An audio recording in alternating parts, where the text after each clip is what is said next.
আমরা কিন্তু কখনো বলিনি আমরা সংবিধান বিরোধী নই। সংবিধানের ওই জায়গাগুলো আমরা চাই না যেই জায়গা গত ৫৪ বছরে ফেসিবাদের জন্ম দিয়েছে দফায় দফায়। ওই জায়গাগুলোর সংস্কার চাই আমরা। এরপরে বলা হচ্ছে আমরা জুলাই সনদের, মনে হচ্ছে যে আমরা মুখোমুখি হয়ে যাচ্ছি। জুলাই সনদ গণ অভ্যুত্থানের অংশ, হৃদয় কলিজার একটা অংশ। আমরা এটার বিরুদ্ধে যাব কেন? আমাদের বক্তব্য, আখতার হোসেন চমৎকারভাবে বলেছেন, আমাদের বক্তব্য হচ্ছে যে আমরা অর্ডার মানি, আমরা অভ্যুত্থানের বাস্তবতা মানি, আমরা গণভোট মানি, আমরা গণভোটের মাধ্যমে যে সংস্কার পরিষদ হওয়ার কথা তা মানি, আমরা প্রয়োজন ক্ষেত্রে সংবিধানের সংশোধন মানি, আমরা জুলাই সনদ সুন্দরভাবে বাস্তবায়নের বিষয়টা মানি। এই কোনো জায়গায় অমান্যের কোনো জায়গা আমাদের পক্ষ থেকে নেই। এখন যদি আমরা সবাই সব কিছু মানি, তাহলে যে মানার ভিত্তিতে আমরা 12 ফেব্রুয়ারির দুটো নির্বাচন করলাম, এর আগে তো আমরা কেউ বলি নাই যে আমরা সংসদ নির্বাচন মানি না অথবা আমরা গণভোট মানি না। এখানে যারা আজকে আমরা আছি এই সংসদের ভিতরে, মহান সংসদে, তারা সকলেই গণভোট এবং গণভোটের হার পক্ষে কথা বলেছি। এখন আজকে আমি পয়েন্ট অফ অর্ডারে দাঁড়িয়ে জানতে চেয়েছিলাম যে সমস্ত অধ্যাদেশ এখানে আমাদের বৈধতা দেওয়ার জন্য, আইনগত রূপ দেওয়ার জন্য এসেছে, এ আলোচনা সেইটা কিনা। প্রথমে মাননীয় আইনমন্ত্রী বলেছিলেন না এটা সেইটা না, পরে বলেছেন না এটা এটাই। এরপরে আমরা আসলে সামনে পর্যাপ্ত কোনো কাগজ পাইলাম না, আমরা কোনো মত দিতে পারলাম না।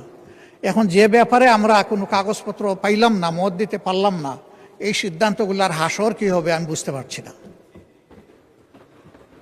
আমরা তো পার্টিসিপেটই করতে পারলাম না। মাননীয় স্পিকার, জুলাই অভ্যুত্থান, ৯০-এর গণ অভ্যুত্থান, ৭১-এর মহান মুক্তিযুদ্ধ, ৫২-র ভাষা আন্দোলন, ৪৭-এর পাকিস্তান আন্দোলন, এই সবগুলো একটা আটটার সম্পূরক। এই পর্যায়ে আমরা এসেছি, কোনোটাকে অমান্য করে আসতে পারবো না। আমরা শুধু ২০০৯ থেকে ২০২৪-এর ৫ আগস্ট পর্যন্ত আমরা নির্যাতিত বা মজলুম ছিলাম না,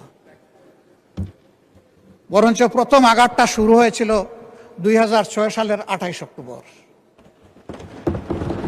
ওখান থেকেই ফ্যাসিজমের জন্ম। ক্ষমতায় না এসেই তারা কি করবে ক্ষমতায় আসলে, সেদিন অগ্রিম জাতিকে জানিয়ে দিয়েছিল। সারা দেশে 2 দিনে ৫৪ জন মানুষ, শুধু জামাতে ইসলামী না, বিএনপিরও সেই সময় নির্মমভাবে তাদেরকে খুন করা হয়েছে। পল্টন মোড়ে 6 জনকে সাপের মতো পিটিয়ে হত্যাই শুধু করা হয় নাই, তাদের লাশের উপর উঠে নর্তন কুর্দন করা হয়েছে। গোটা বিশ্ববাসী স্তম্ভিত হয়েছিল, হতবাক হয়েছিল সেদিনকার দৃশ্য দেখে। এরই ধারাবাহিকতায় এই সংসদে আমি আগেও বলেছি যে এখানে আমরা সবাই মজলুম, বিভিন্নভাবে মজলুম। মজলুমের বাইরে এখানে কোনো সংসদ সদস্য আছেন আমি বিশ্বাস করি না। এটা মজলুমের মিলন মেলা। আসলে এই জায়গায় আমরা চাচ্ছি আগামীর একটা বাংলাদেশ এমন হোক যেই বাংলাদেশে আর কোনো আইন এবং সংবিধানের দোহাই দিয়ে কোনো ফেসিবাদ ফিরে আসবে না। ফেসিবাদের দাফন করতে চাই আমরা। এই জন্যই আমরা বলি যে একটা নতুন বাংলাদেশ দেখতে চাই। এই নতুন বাংলাদেশের মানে এই না যে এর ভৌগোলিক সীমারেখা বদলে যাবে, এর ফ্ল্যাগ বদলে যাবে, এর সব কিছু বদলে যাবে। নো, যে সমস্ত আইন, সংবিধানের যে সমস্ত সুযোগগুলা ফেসিবাদের জন্ম দিয়েছিল, আমরা ওগুলা ফেলে দিয়ে নতুন বাংলাদেশ চাই। আমরা চাই একজন গ্রামের প্রান্তিক যারা আছে, তৃণমূলের মানুষ আছে, গরিব দুঃখী থেকে শুরু করে একেবারে রাষ্ট্রপতি ভবনে যিনি থাকবেন, তাদের কেউ কোনো বৈষম্যের শিকার হবে না। তারা সবাই সাম্যের ভিত্তি তাদের ন্যায্য পাওনাটা পাবেন নাগরিক হিসাবে। আবার কোনো পদ পদবি, দলীয় পরিচয়, ক্ষমতার গরম, কোনো কিছুর বলেই কোনো অপরাধ করেও যেন কেউ পার না পায়, সেই বাংলাদেশটা আমরা চাই। এই বাংলাদেশ গঠনের জন্য ইন্টারিম গভর্নমেন্টের সময় 133টি অধ্যাদেশ জারি করা হয়েছে। এটা নিয়ে যে কমিটি হয়েছে তারা বিস্তারিত আলাপ আলোচনা করেছেন। আমরা আবারও দাবি করছি তার পূর্ণাঙ্গ রিপোর্ট আমাদের সামনে আসুক। আমরা সেই রিপোর্টটি দেখে এখন থেকে বাকি যে বিলগুলো আসবে আইন আকারে বৈধতা দেওয়ার জন্য আমরা আন্তরিকভাবে সেগুলোতে অংশগ্রহণ করতে চাই এবং সরকারি দল বিরোধী দল মিলে আমরা আইনের একটা সুষ্ঠু কাঠামো গড়ে তুলতে চাই। আমরা এর বাইরে যেতে চাই না। এখানে আমাদের এটা নিয়ে কোনো প্রতিদ্বন্দ্বিতা নাই, প্রতিযোগিতা নাই, বরঞ্চ এখানে সহযোগিতা থাকা দরকার। আমরা সেই সহযোগিতার মানসিকতা থেকেই প্রত্যেকটা আলোচনায় আমরা নিবিড়ভাবে, আন্তরিকভাবে, সজ্ঞানে আমরা অংশগ্রহণ করতে চাই। আমরা আশা করি আপনার মাধ্যমে এটা পাব। আমরা এই বাংলাদেশ অনেক দুঃখী মানুষের। মাননীয় আইনমন্ত্রী তিনি যথার্থই বলেছেন বিএনপির নেতাকর্মীদের বিরুদ্ধে, আমি মামলার সঠিক সংখ্যা বলতে পারবো না, তবে হিউজ মামলা দেওয়া হয়েছে, এই ব্যাপারে কোনো সন্দেহ নেই। আমি বলবো শুধু বিএনপি না, সেই সময় বিরোধী দলে যারাই ছিলেন, যতগুলা দল ছিল, সবাই কিন্তু নির্যাতিত হয়েছে। এবং আমাদের বিরুদ্ধেও হাওয়াই মামলা কম দেওয়া হয় নাই। নেত্রকোনায় একটা বাড়িতে বাপ বেটা বসে ভাত খাচ্ছিল, তাদেরকে ধরে এনে বলেছে রাষ্ট্রের বিরুদ্ধে ষড়যন্ত্রে লিপ্ত ছিল। সেডেশন মামলা তাদের বিরুদ্ধে দিয়েছে। এটা শুধু আমাদের বিরুদ্ধে না, এটা বিএনপির নেতাকর্মীদের বিরুদ্ধেও দেওয়া হয়েছে। এই আন্দোলন করতে গিয়ে আপনারা মাঝে মাঝে সরকারের হয়তো বা কিছু পারমিশন পেয়েছেন, সরকারি দল এখন যারা আছেন, আমাদেরকে তো কোনো পারমিশনই দিত না। জীবনের ঝুঁকি নিয়ে যা নিয়ে পেরেছি আমরা রাস্তায় নেমেছি। অন্যায়ের, অপকর্মের আমরা প্রতিবাদ করেছি, জুলুমের প্রতিবাদ করেছি। আমরা যখন এই ধরনের কোনো কর্মসূচিতে নামতাম, আমরা ধরে নিতাম যে আজকে আরো 2-4টা মামলা হবে, আজকে আরো কিছু লোক আমাদের চলে যাবে ওদের হাতে এবং তাদের উপর বর্বর আক্রমণ চালানো হবে। সেটা হয়েছে। আমি এই জন্য শুধু রাজনৈতিক দল না, আলেম ওলামা থেকে শুরু করে দেশের সিভিল সোসাইটি, সাংবাদিক, দেশি বিদেশি, প্রবাসী, যারাই আন্দোলনে অবদান রেখেছে, আমি মনে করি কোনো না কোনো ক্ষেত্রে তারাও নির্যাতিত হয়েছে। আমরা জানি এরকম একজন সাংবাদিকের কথা, তিনি আমেরিকায় থাকেন, করক সরোয়ার। তিনি সেই সময় সরকারের অপকর্মের দলিল তুলে ধরতেন। ঝাল মিটিয়ে তার বোনটাকে ধরে নিয়ে তার উপর অমানসিক নির্যাতন করেছে। আমার যদ্দূর তার নামটা মনে পড়ে, ডাক নাম ছিল রাখা। এরকম দেখা গেছে বিদেশে বসে তার ন্যায্য মত প্রকাশের অপরাধে দেশে থাকা তার আত্মীয় স্বজনের উপর তারা চরম জুলুম করেছে। আমি বলবো যে মুষ্টিমেয় একটি পরিবার, একটি গোষ্ঠী ছাড়া গোটা বাংলাদেশ সেদিন ছিল মজলুম। আর কারাগার 64 জেলায়, শুধু 64টা না, আর কাশেমপুরে আরো বাড়তি 4টা না, বরঞ্চ সারা বাংলাদেশটাই ছিল একটা কারাগার। কোনো সময় জেলের ভিতরে দীর্ঘ সময় থেকেছি, বছর 2 বছর।